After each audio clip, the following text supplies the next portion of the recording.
ayon kay San Lucas. Papuri sa iyo, Panginoon. Puri sa iyo, Panginoon. Noong panahon iyon, sinabi ni Jesus sa mga Pariseyo at mga Iskriba ang kalimangan ito. Kung ang sino man sa inyo ay ipagdaang tupa at mawala ng isa, ano ang gagawin niya?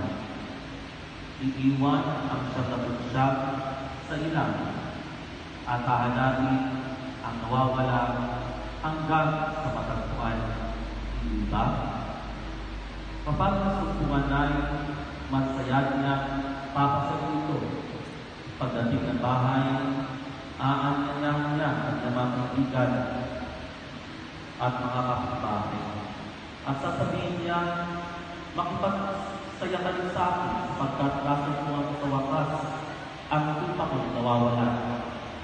Sinasabi ko sa inyo, magkakaroon ng higit na kagalakan sa langit dahil sa isang makasalanan na sisig, tumalikod sa kanyang kasalanan kaysa siyang makatuwid na hindi na nangangailangan ng pagsisig. Mga kapatid, ang mabuting balita ng kaligtasan.